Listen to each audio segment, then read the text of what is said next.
العلم هو النور الهادي والمفتاح لكل الخير من يرد الله به خيرا. بسم الله الرحمن الرحيم.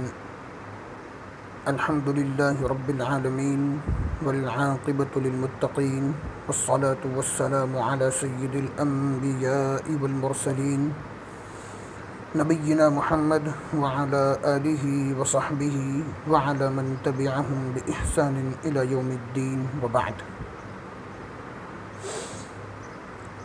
گزشتہ سبق میں ہم نے حجت کی اقسام میں سے پہلی قسم قیاس کی تعریف اور چند اصطلاحات پڑھی تھیں.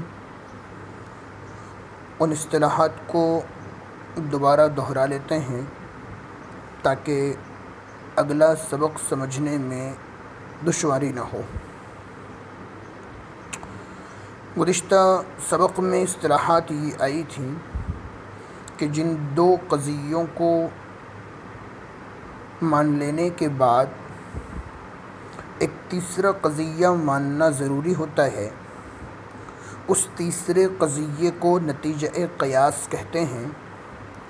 اس نتیجہ قیاس کا جو موضوع ہوتا ہے اس موضوع کو کہا جاتا ہے اصغر، اور اس نتیجہ قیاس کا جو محمول ہوتا ہے اس محمول کو کہا جاتا ہے اکبر. اور نتیجے کا موضوع جس مقدمے میں ہو، یعنی جن دو قضیوں سے مل کر قیاس بنا ہے، ان دونوں قضیوں میں سے ہر قضیے کو ایک مقدمہ کہتے ہیں. جس مقدمے میں نتیجے کا اصغر ہو اس مقدمے کو صغرا، اور جس مقدمے میں نتیجے کا اکبر ہو اس مقدمے کو کبرا کہتے ہیں.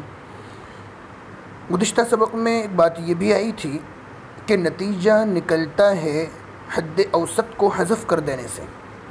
حد اوسط یعنی جن دو مقدموں سے یا جن تین مقدموں سے قیاس تیار ہوا ہے، ان مقدموں میں ایک لفظ مکرر ہوتا ہے. جیسے ہماری گزشتہ کی مثال میں آیا تھا، ہر انسان جاندار ہے، ہر جاندار جسم والا ہے، تو لفظ جاندار جو مکرر ہے اس مکرر ہی کو حد اوسط کہتے ہیں. یہ حد اوسط کو جب حذف کیا جائے تو نتیجہ نکلتا ہے. یہ حد اوسط اصغر اور اکبر کے قریب ہوتا ہے، کبھی پہلے، کبھی درمیان، کبھی بعد میں.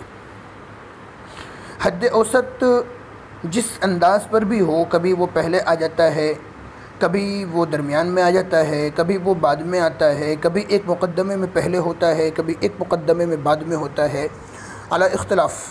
ان اختلافی اشکال اور ان اختلافی صورتوں کی وجہ سے گویا یوں کہہ لیجئے کہ حد اوسط کے اصغر اور اکبر کے پاس ہونے کی حیثیت سے وہ مقدم ہو، وہ مؤخر ہو، وہ درمیان میں ہو، اس اعتبار سے قیاس کی چار شکلیں بن سکتی ہیں.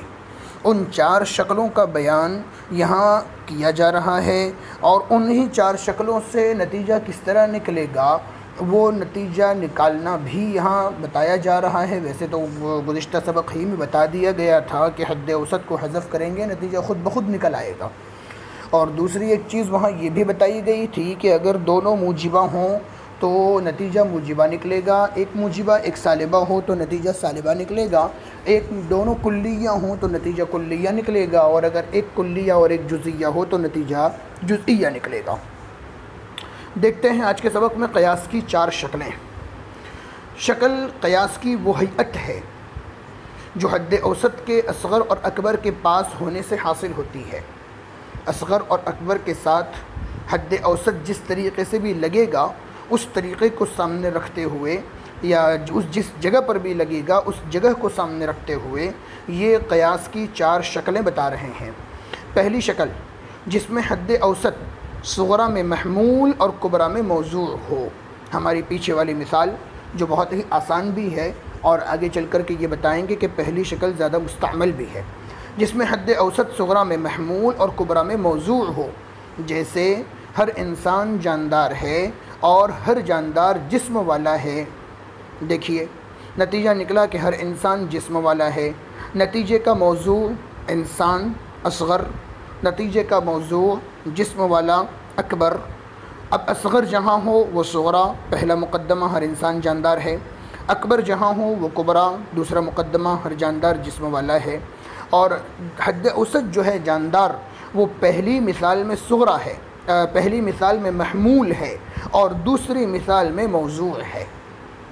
پہلے جملے میں، پہلے مقدمے میں جو حد اوسط ہے وہ محمول ہے اور دوسرے مقدمے میں حد اوسط جو ہے وہ موضوع بن کر کے آیا ہے۔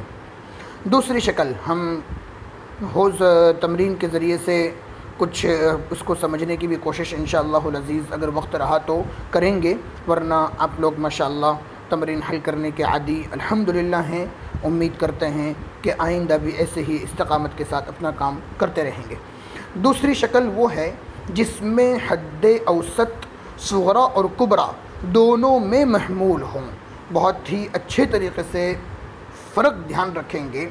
پہلی شکل بتائی تھی جس میں حد اوسط صغرا میں محمول اور کبرا میں موضوع ہو۔ دوسری شکل بتا رہے ہیں کہ جس میں حد اوسط صغرا اور کبرا دونوں میں محمول ہو، جیسے ہر انسان جاندار ہے، کوئی پتھر جاندار نہیں۔ ہر انسان جاندار ہے، کوئی پتھر جاندار نہیں۔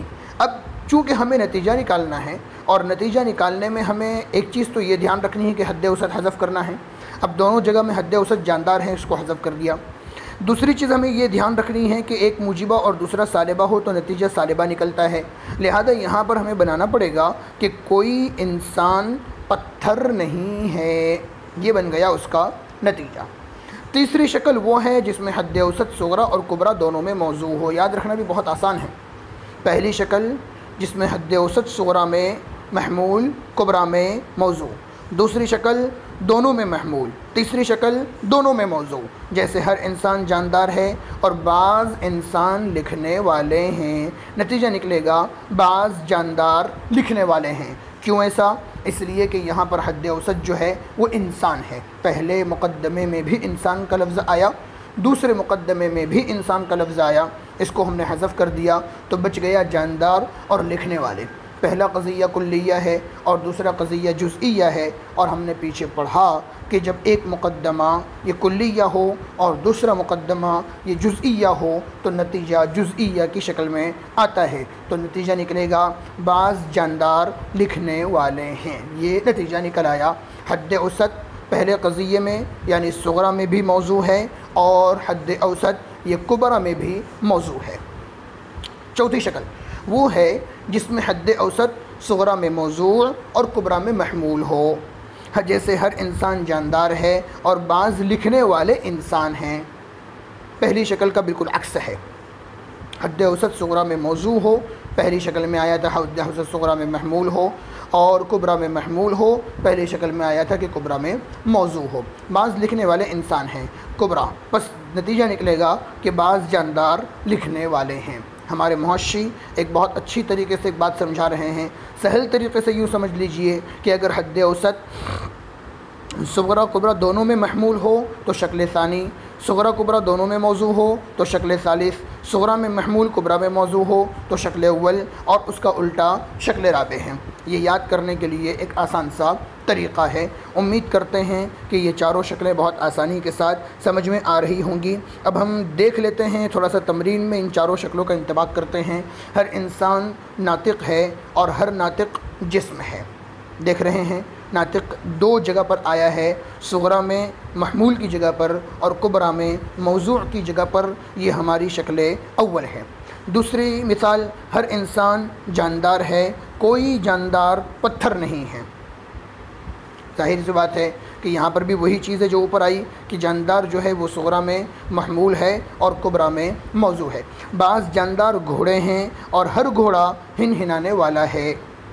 دیکھیے یہاں پر بھی قریب قریب وہی شکل ہے۔ بعض مسلمان نمازی ہیں اور ہر نمازی اللہ کا پیارا ہے۔ بعض مسلمان داڑھی منڈانے والے ہیں اور کوئی داڑھی منڈانے والا اللہ کو نہیں بھاتا۔ ہر نمازی سجدہ کرنے والا ہے، ہر سجدہ کرنے والا اللہ کا فرما بردار ہے۔ چاروں شکلوں کا انطباق کریں گے اور چاروں شکلوں کے انطباق کے ساتھ ساتھ حد اوسط کی شناخت کرتے ہوئے یہ شناخت کرنا ہے کہ حد اوسط اس میں کون ہیں، اور حد اوسط کی شناخت کر لینے کے بعد نتیجہ بھی نکالیں گے۔ نتیجہ نکالنے میں اس قاعدے کا دھیان رہے کہ دونوں موجبہ ہوں تو نتیجہ موجبہ نکلے گا، دونوں سالبہ ہوں نتیجہ سالبہ نکلے گا، ایک موجبہ اور ایک کلیہ ہو تو اس صورت میں نتیجہ جزئیہ نکلے گا۔ اللہ رب العزت ہمیں سمجھنا سمجھانا آسان فرمائے اور اس علم کے لیے، اس علم کو ہمارے لیے مفید اور نافع بنائے۔ وصلی اللہ وسلم علی نبینا محمد وعلی آلہ واصحابہ اجمعین۔ السلام عليكم. لا تنسوا الاعجاب بالفيديو والاشتراك في القناة تشجيعا لنا لنستمر بنشر المزيد إن شاء الله.